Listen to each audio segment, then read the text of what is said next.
Hello there, Akeisha. Hello, Georgia. Hi, how are you doing? Good, thank you. Are How you are okay? I've got to you? move closer to my camera. I'm Oh, good, thank you. Yeah, amazing. really good. Amazing. Yeah, really good. I'm loving your headpiece today, Georgia. I think it's a great way to disguise them roots, and yours as Yeah, well, to I'm disguise them doing the roots in same lockdown, thing. isn't it? Yeah, Inspired by you, of absolutely. course. Oh, bless you, bless you. How you keeping? All right? Yeah, really well, definitely. I mean, from an HJ, Hairdressers Journal International point of view, we're super busy because we're doing all these lives, which we're thoroughly enjoying, staying in touch with all of you guys and connecting Yeah, industry absolutely. No, together. Yeah. I've been enjoying them definitely. Oh, fantastic. Well, we're super thrilled to have you with us today, Georgia, to Thank you share with so us. much. Yeah, no, definitely. And we're excited to hear from you how you've been using social media to grow your own business and indeed your brand as well. And I'm hoping some of the people watching will be able to post in their questions for you as well. Oh yeah, absolutely. I think Yeah, now's a great time, isn't it? We've all of a sudden got a lot of time to work on those things that we weren't too good at before. So if you weren't that good at social media, then we've definitely got time to work on that and to build our brands. definitely. Well, should we kick off with you just kind of explaining briefly a little bit about your brand and how you've been using social media to grow it? Yeah, I mean, effectively, it's how I advertise myself. Mhm. I think the more people that see your work and the more people that see your vibe, the more clients or the bigger fan bases that you're going to attract. It's just an opportunity to get your name out there. And if you're going at it from a business point of view, which I know many of us are, in actual fact, you can learn how to monetize your content. And what I mean by monetize is you can use your content to make money. So whether that might be building more clients or selling products or perhaps even pushing your education or your courses, whatever it is you're selling, when you know what you're doing it for, it becomes quite easy to monetize that content. I mean, I've always had two accounts. So Yeah.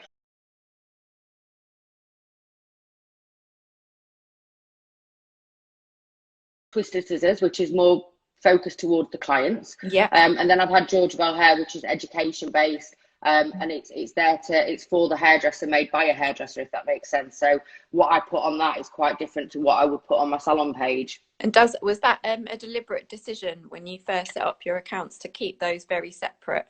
Yeah, I think if you're doing two separate things, I think if you've got two separate accounts, it becomes much easier. I think a mistake that people often make with social media is that they get confused, like what they're putting on, their content is Mm. confused. And I think one main thing in terms of branding is it's got to be consistent. Yeah. So there's got to be a consistency without for it to be strong, and that if you've got that consistency, then all of a sudden that makes you relatable and recognizable. And I think that that's really important, especially now where we're faced with a sea of content from everywhere, right? So everyone's doing lives, everyone's doing education, everyone's putting out content. So you've got to find a niche, a way to stand out, I think. Fantastic. And then obviously you've got a very sort of specific niche style. How have you used social media to make sure you attract the right clients into your salon? I think that your vibe attracts your tribe. So Mhm. if you put out, you will attract what you are putting out effectively. So if you're putting out a lot of balayage or you're putting out a lot of bleach, then eventually you're going to attract that clientele. On the flip side of that, if you are wanting to attract a different clientele, when I go and teach courses and stuff like that, in actual fact, a lot of people say, well, George, I want to be doing a lot more bright color, but I haven't got the niche around me. But if you're not putting the work out there, how do people know to come to you for bright color? So a great tip actually is one that I learned when I was working at Not Another Salon. And that was an actual fact. If you are wanting to broaden your client base and you are wanting to do more specialized work, is to put an advertisement out for like 3 in-house models. Yeah. So what we do in the salon is we will look after 3 people's hair for free for a year, but the sort of what we do is we're allowed to do whatever we want in terms of cuts and colour, and that's a Amazing. great way of putting the work out that we want to do. Oh, fantastic. And I'm guessing you started that off to try and get the right content to put on your socials, but have you just carried that on so you've continually got good content to share? Yeah, Yeah. absolutely. It's a great way to keep putting content out. And not only that, you get to see these people, you get to meet them, you can see the hair type, you can see what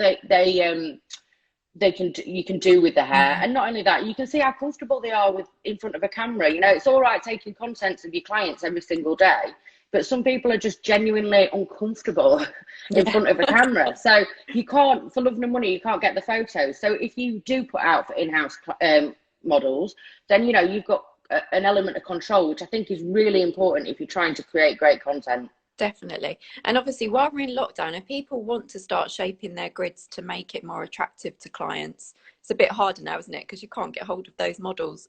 What are you doing at the moment to try and make sure you've got kind of lovely, great pictures to put on your grids, particularly for the client perspective?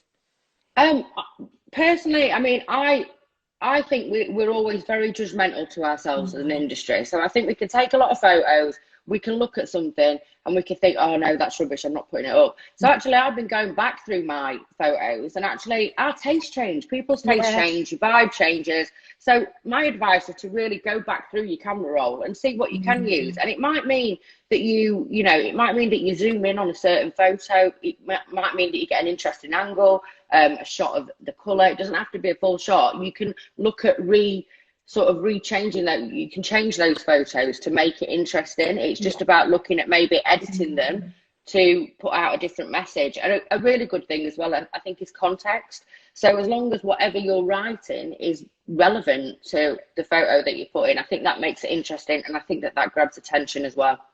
Brilliant. And also another great tip as well is if you're you're wanting to attract clients and stuff like that, do a little bit more about you, because I'm a firm believer in kind of shopping local, and actually I like to see the face behind the brand. So now's a great time to let people out there know who you are, isn't it? So I've been doing a lot more videos and a lot more, motivation kind of posts, just to keep people's spirits high, and just so people can know me a little bit more and perhaps want to buy into me after all this is over. That's a really great tip, actually, isn't it? So are you doing that more so during lockdown, kind of sharing a bit more about yourself?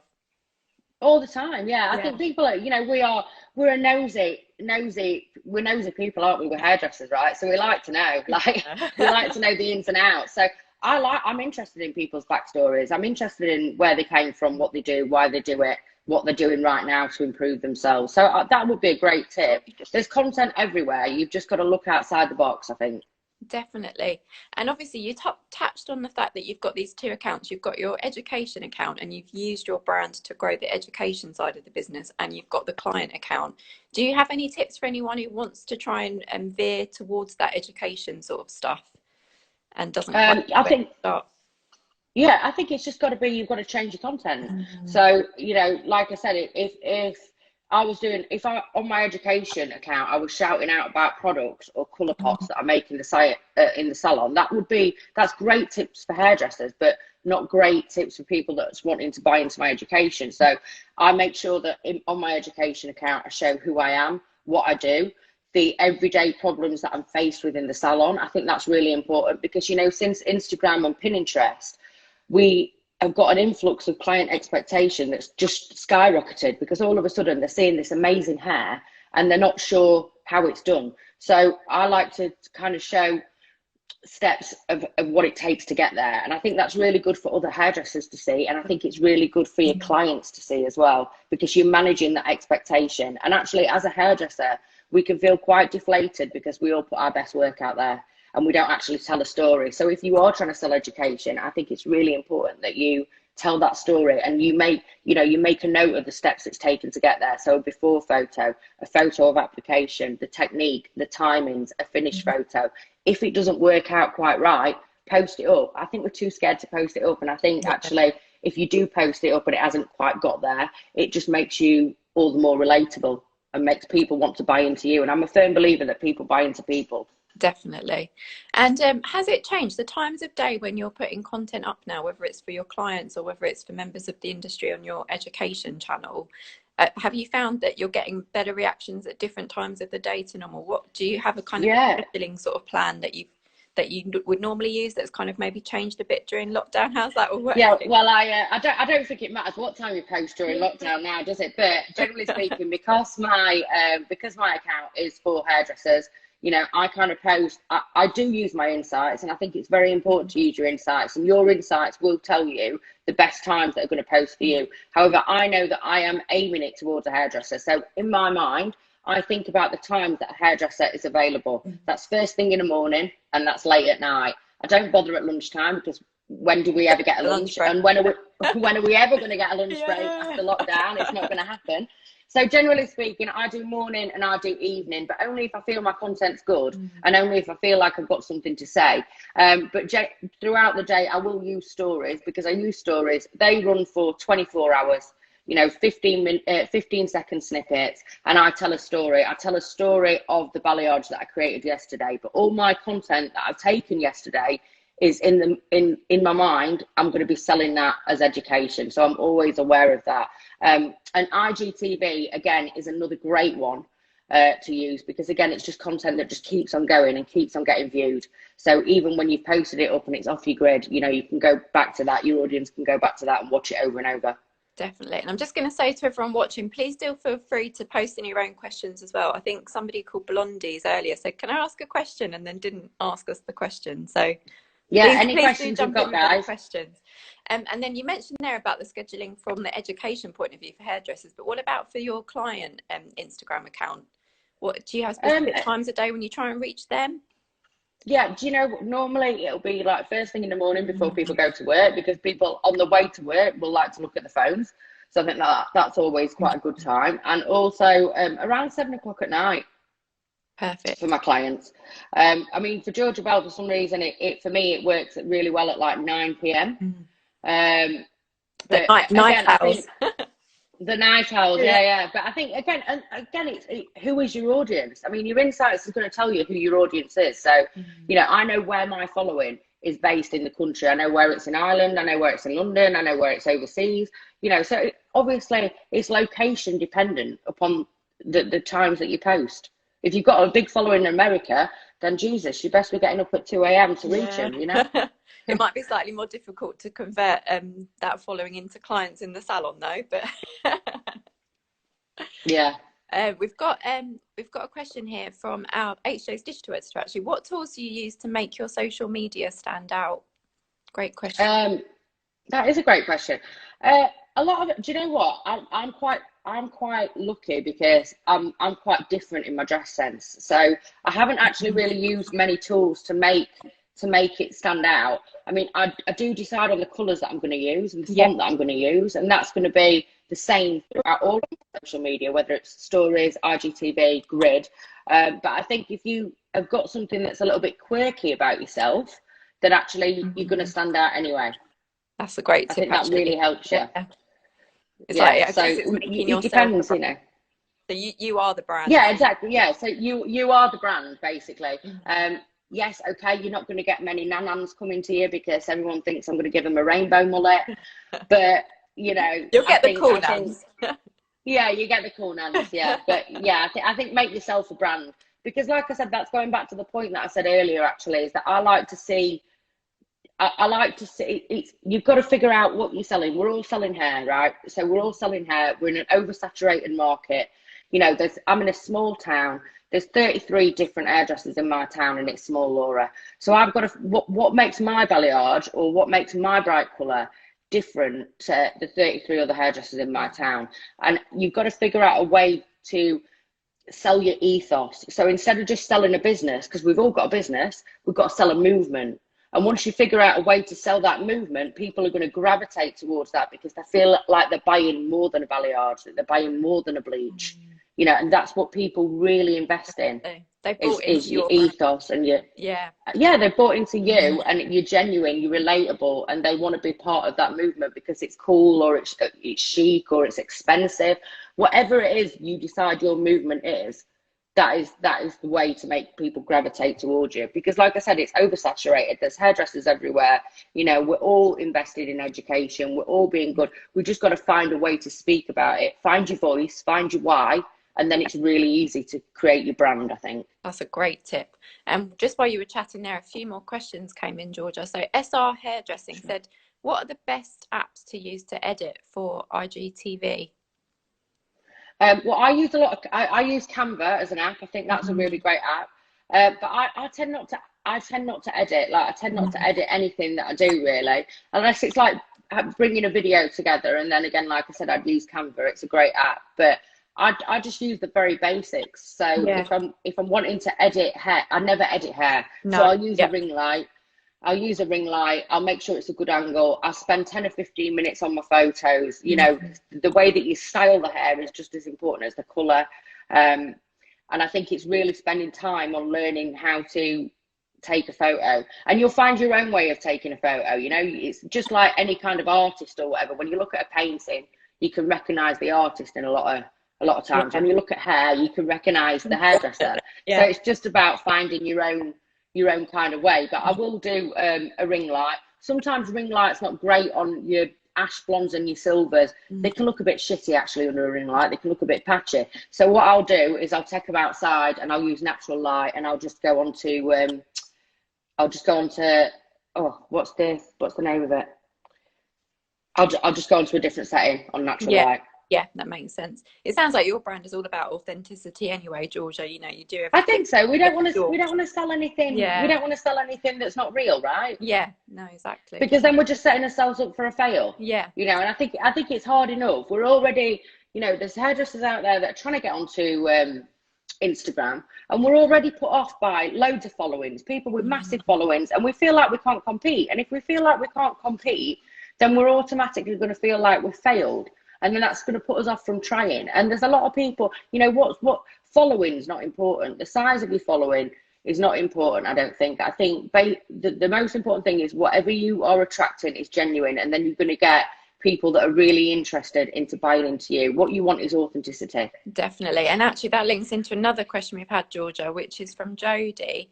And she's a student and she wants to start an Insta page, but it's a bit like what you were just saying. She doesn't have a clue how to brand herself or where to start. I guess it can feel must feel quite daunting at the beginning to know what your starting point is. What did you do when you were just starting with your Instagram?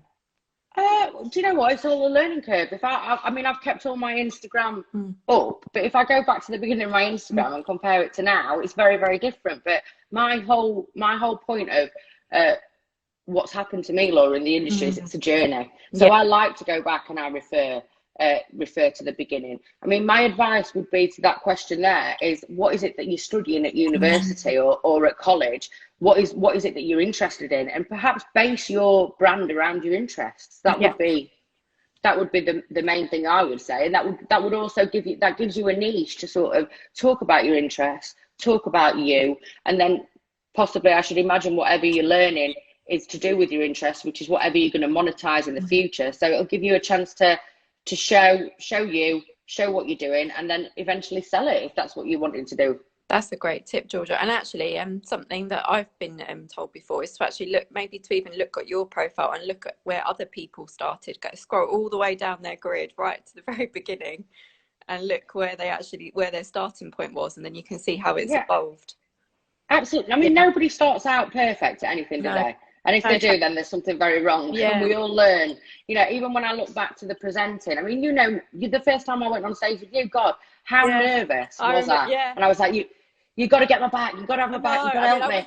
If I go quiet. You were amazing and had nothing to worry about. But I remember how nervous you were backstage. And it was lovely to see you. And then when I got on there, you couldn't shut me up. No, I think, you know, nerves is a good thing. It shows that you care, you know, and there's something wrong if we're perfect at everything all the time, you know. And actually, I am more interested, and I will have more likability for a person if they mess up, because I've been there and we all do it. So, and you've got to put yourself out there, haven't you? I mean, if Jodie needs to do that Instagram page, she's just got to do it, hasn't she? And give it a go. Yeah, absolutely. Do you know what? There's so much creativity and so much content out there at the moment. And as well, there's so much competition. But, you know, with the amount of content out there, there is a possibility to look at all that content and figure out your why and figure out your niche. And once you've got that and you really know what it is that you're wanting to do, and you're wanting to push, you've got a really special opportunity to then start building a brand, I think. Definitely. And then Aisling wants some advice on going live for the first time. She's doing lots of education and has booked with you even, but wondered how to become an educator in time, eventually, I guess. Yeah, so I think you've got to work on your craft. You've got to figure out what it is that, I mean, there's loads of education out there. I'm a colour educator. My education's based on colour. I mean, if you're worried in terms of delivery, my advice would be to go on some presentation courses. I know that they help me no end. And I think it's not just for stage work, that it's for delivering education. And I think, just sit down and just plan what you're wanting to teach people. I think a lot of people, I've done a lot of education myself, and it's just not been very well. Sometimes it's been amazing, sometimes it's not been very well planned out. So I think now's the time, especially in lockdown, to figure out what you want your educational program to be, write it down, maybe get some help with putting it into a file, and really work on it. Fantastic. And do you have any tips for reaching a wider audience and gaining more followers? Do you know what? I've never ever. I do not. I think you can sponsor your posts, so you can pay to get a further reach. That's not something I've ever done. I've just really worked on it, and I've just kind of concentrated on building a bit of a fan base. So if you've got 100 people that really like what you do, it's still like, it's almost like your Instagram's a bit of a digital CV, so people can come to you and see what you do. I think that, if you're wanting to reach a wider audience, actually, I think one of the most common mistakes people make is they hashtag things that are just too broad. Yeah. So they'll put like pink or red, and then people go into groups with a load of pink things and a load of red things. So I think really look at what hashtags you're using, so you get more reach. And also,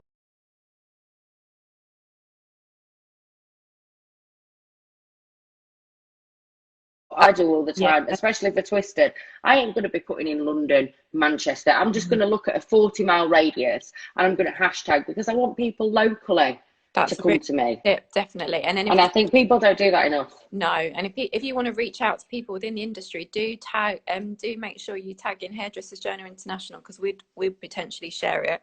And we've got hashtag HJ Colour Reel, so that's another one. Yeah, and another thing as well, don't tag too many brands. Yeah. So like, because they're all rivalry, aren't they? So don't be tagging too many. Like, I would really advise that you look at the brands, and like Hairdressers Journal, for instance. You're my magazine. This is who I work with. You're the only magazine that I work with. Therefore, I will not tag another magazine in any of my posts. Or look at the brands that you really want to work with, and make sure that they scream your ethos, and tag those brands only. Definitely. And then you're going to get more opportunity. Those brands are going to come to you because they're going to see your loyalty, and everybody likes a little bit of loyalty in all this, don't they? Yeah, definitely. I think that's a great tip there, Georgia. And then Carolyn Newman, we love Carolyn Newman. I love her. Yeah. Oh, it's great to see you, Carolyn. She's asking, how do you decide on whether to post on your grid or your stories? Oh, that's a good question. I think if I've got more to say, then I'll go on my grid, because there's room to write more. And then I think if I just want to put an idea in somebody's head, I think stories are really good for that. Or if I've got something quite funny, I think stories are quite good for that. But yeah, if I've really got something to say, if it's a subject that I'm passionate about, or if it's, some banging hair that I've done that, needs a really great explanation, it's going on the grid. And then I might just do a little flash on the story saying new post on my grid. Check it out. Try and get it. Check it out, that kind of thing. Definitely. We had someone from All saying, how do you get more followers? I think we've tapped into that already, that question.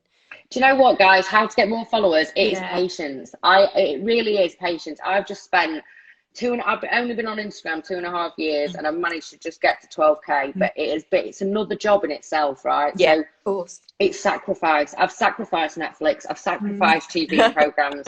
I get up at 5. I do 2 hours. I literally do maybe 3 to 4 hours a day on Insta, and it's engagement. You know what, guys? We're dealing with social media. Please don't forget to be social. So many people, I've commented on so many bigger people with bigger followings before, and I've never even got a hello or anything. And I think it's really important that you've got to spend the time to reply to those comments, even if it's a love art or just a small acknowledgement. If people are taking the time to write to you, take the time to write to them back.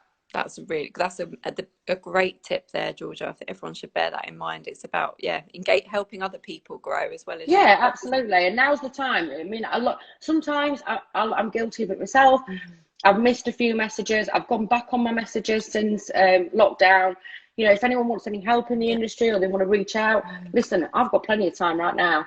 You give me a message and I'll be there with some advice for you. We've got someone actually who I think should reach out to you. Ashling has said, do you take people on for work experience? So maybe she should send you a DM on your Instagram. Yeah, absolutely. Send me a DM and we will have a chat.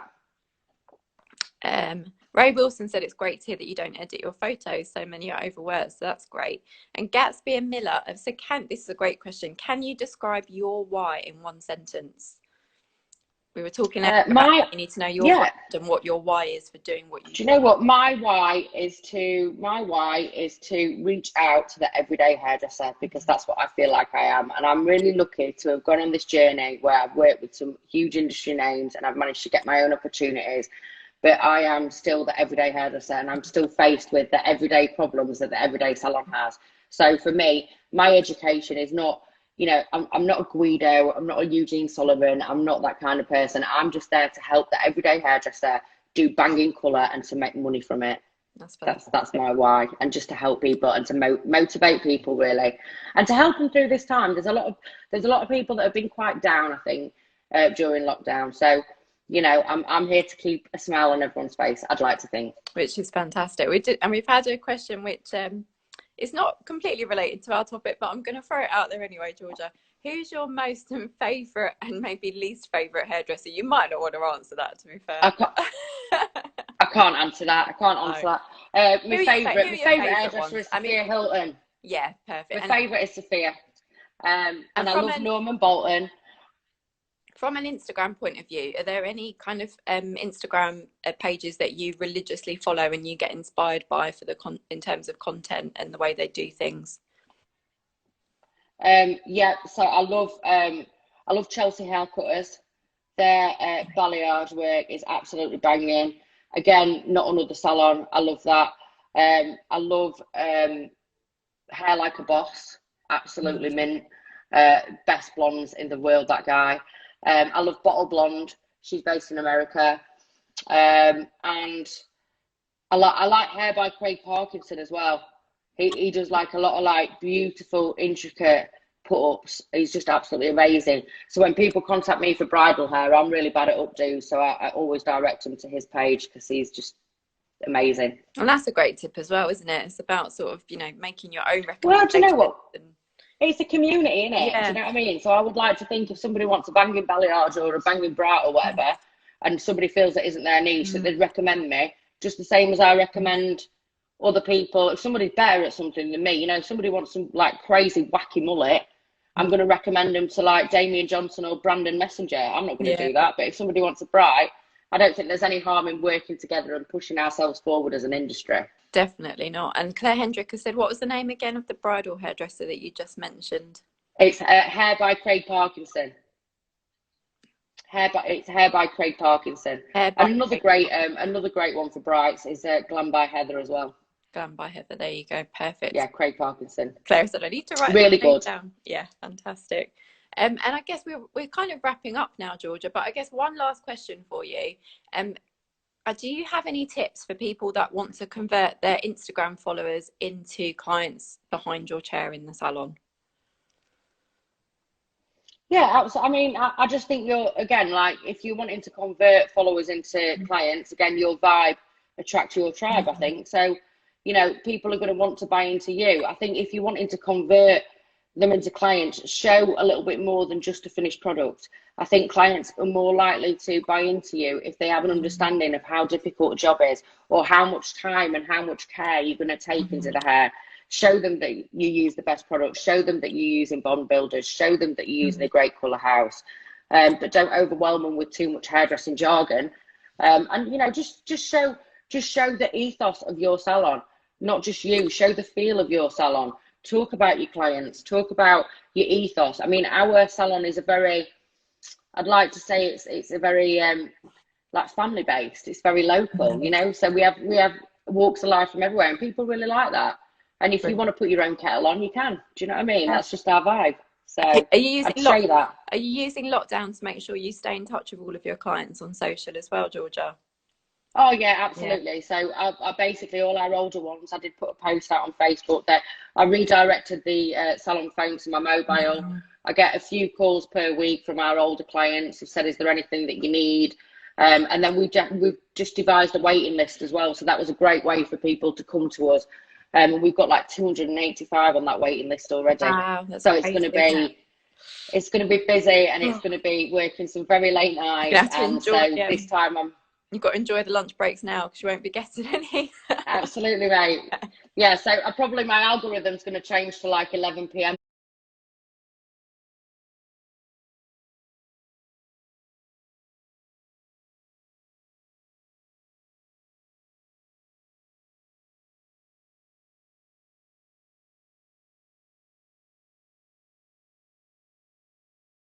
And that's a great tip you mentioned there for your older clients. You're reaching out to them on Facebook more so than Instagram. Yeah, Yeah, absolutely. People want to feel like they're buying yeah, into more than just a salon. They yeah. want to feel like they're buying into a family, into a friendship. Now's your opportunity to do that and to reach out and really make sure your client base is stronger than ever for when we do come back. Amazing. And I'm just going to give you this one last question, which has come from Christina before we wrap No up. problem. Do you have any recommendations for any presentation courses? Yeah, absolutely. So Edward Hemingway, he does a fantastic presentation course, and Chris Moody, he works for Redkin, and he does another fantastic train the trainer. So it's basically aimed to education for educators to deliver education. So that's a really good one as well. Fantastic. Oh, thank you so much, Georgia. It's been a really great session, and we've had lots of Thank people you so much asking for some. having me. You're very welcome. So we've had lots of great questions coming in, and you've shared some amazing advice, which I hope people will be putting into practice during lockdown. Absolutely. And actually, I am going to be devising like a bit of a social media branding session, doing a Zoom call actually in a few weeks. So if anyone's interested in being added to that for free, just let me know. Amazing. So And again, it's got more social media advice. brilliant. So contact send a DM to Georgia Bell Hair, and she'll be able to Yeah, give you absolutely. more info on that. Yeah. Amazing. Thank you so much, Thank Laura. you so much, Georgia. Speak to you Take soon. care. Look after yourself.